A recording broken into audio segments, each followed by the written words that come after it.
moi, j'appréhendais avant la mission comme plus à une dimension prosélytisme, enseignement ou service. Et là, c'était plus... j'ai compris vraiment dans ces sessions et dans ces partages avec les frères que ce qu'on devait avant tout faire dans cette mission, c'était rejoindre les autres dans leur pauvreté. Et bien souvent, le Seigneur mettait sur la route des personnes qui avaient un peu les mêmes pauvretés que nous. Et nous, on était juste là pour témoigner de nos pauvretés, de comment le Seigneur est venu les guérir, quoi. Ben, je me demande si finalement, avant, on était vraiment missionnaire. Voilà, on n'était pas davantage dans un service. Ça a aussi beaucoup changé la mission qu'on avait avant. Oui. Puisqu'on avait une mission, on faisait prier le chapelet aux enfants. Enfin, on le fait toujours d'ailleurs, mais on le faisait avant de rejoindre Priscilla Aquila. Et on le fait aussi depuis qu'on continue depuis qu'on a rejoint Priscilla Aquila. Et on a vu la différence. Moi, je m'attendais personnellement à apprendre des techniques.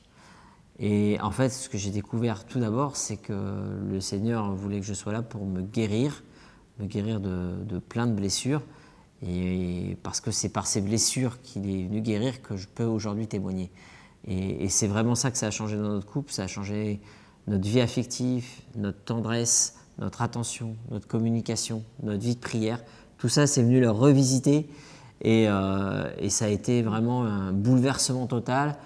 Alors moi, ça a été ça l'est encore. C'est très très fort cet engagement pour notre couple parce que c'est source de beaucoup de guérison.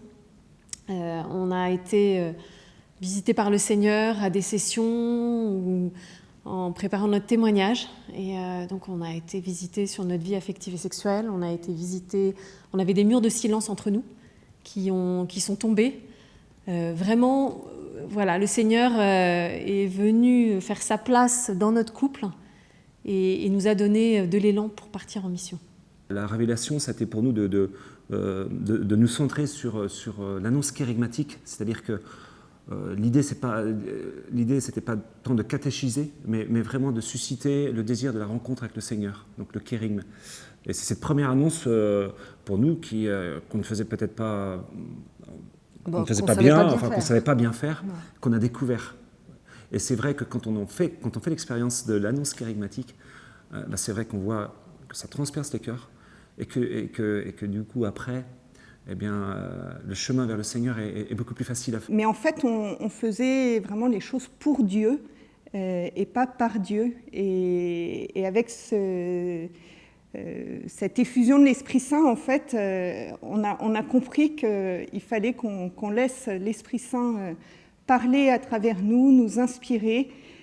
Voilà. Donc ça a beaucoup changé, d'autant plus que quand on dit oui au Seigneur, il ne fait pas la sourde oreille. Et le Seigneur nous a envoyés sur des chemins un peu surprenants parfois.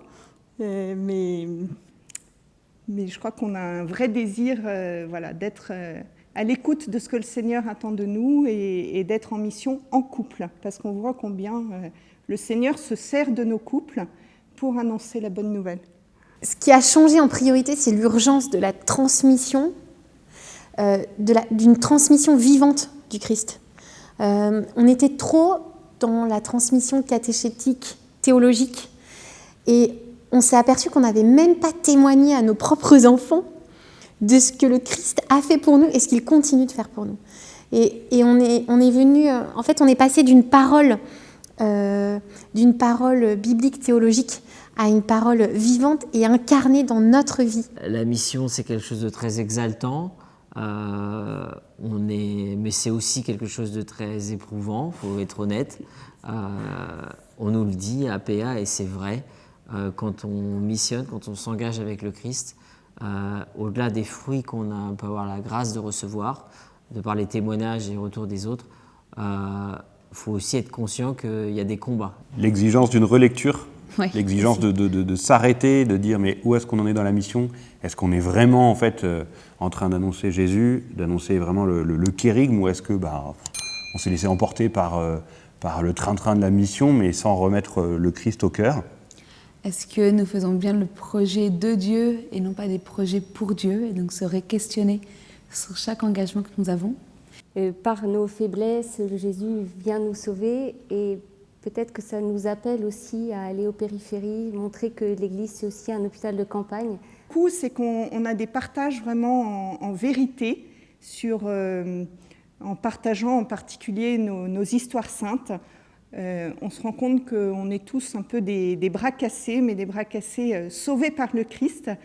Et c'est à partir du moment où on réalise ça et où on se laisse sauver, en fait, qu'on peut ensuite annoncer au monde que ce que le Seigneur a fait pour nous, il peut le faire pour beaucoup et pour tout le monde même. On s'aperçoit que plus on annonce le Christ à d'autres, plus notre amour grandit. Ouais. Et plus notre amour grandit, plus on ne peut pas se taire. Et donc, on annonce. C'est l'effet, le double effet Cliscool. On était deux côte à côte en mission, et aujourd'hui, on est un en mission, un couple en mission. Je me souviens, j'avais témoigné de quelque chose qui avait été dur dans ma vie, et un des couples dans l'équipe de préparation m'a dit « Mais tu sais, ça m'a beaucoup touché, parce que moi aussi, je vivais ça avec mon père. Et donc, ça m'aide à avancer, ça m'aide à avoir confiance, à croire que Jésus, vraiment, prend soin de moi. » PA nous a permis d'avoir une plus grande complicité parce que quand on part en mission, on y part à deux. Et là, il faut qu'on soit vraiment unis l'un avec l'autre. Alors évidemment, ça a peut-être révélé un certain nombre de fragilités, de faiblesses, mais le Seigneur était là pour venir nous accompagner dans ces fragilités et ces faiblesses. Et c'est sûr que la complicité qu'on a maintenant aujourd'hui l'un pour l'autre, il n'y a plus rien à voir par rapport à avant PA. Préparer des couples au mariage et donc depuis, à chaque fois nous faisons cette préparation ensemble. Je reçois les futurs mariés au moins 5 ou 6 fois dans la préparation du mariage et donc maintenant on fait ça tous les deux ensemble pour préparer. Et puis aussi dans les missions que j'avais dans le diocèse, une des missions qui est de suivre les couples sur le plan spirituel, là on fait ça ensemble. La communion Priscille et Aquila nous aide beaucoup sur à ne pas nous épuiser. Dans les premières années, nous sommes au début de notre engagement à Priscille et Aquila, et nous avons pu apprendre à discerner là où il fallait que nous restions au service, ou là où il fallait que nous quittions le service, parce que c'était un service qui n'apportait rien à notre communion et qui n'apportait pas forcément peut-être grand-chose aussi à l'Église, et qu'il ne fallait pas s'attacher à le faire parce que ça a toujours été fait, mais qu'il fallait peut-être le quitter pour que d'autres le fassent mieux que nous déjà, et pour que nous puissions en fait nous concentrer là où l'Esprit en fait nous attendait et non pas là où personne n'allait. Et en fait, on se rend compte que plus on découvre un Christ qui vient nous sauver et ce qu'il fait dans nos vies, plus on a envie de dire à tous ceux qu'on rencontre, voilà, là il nous a rejoints, voilà ce que ça a changé dans ma vie, et j'ai envie de te le partager parce que c'est un trésor énorme que j'ai reçu.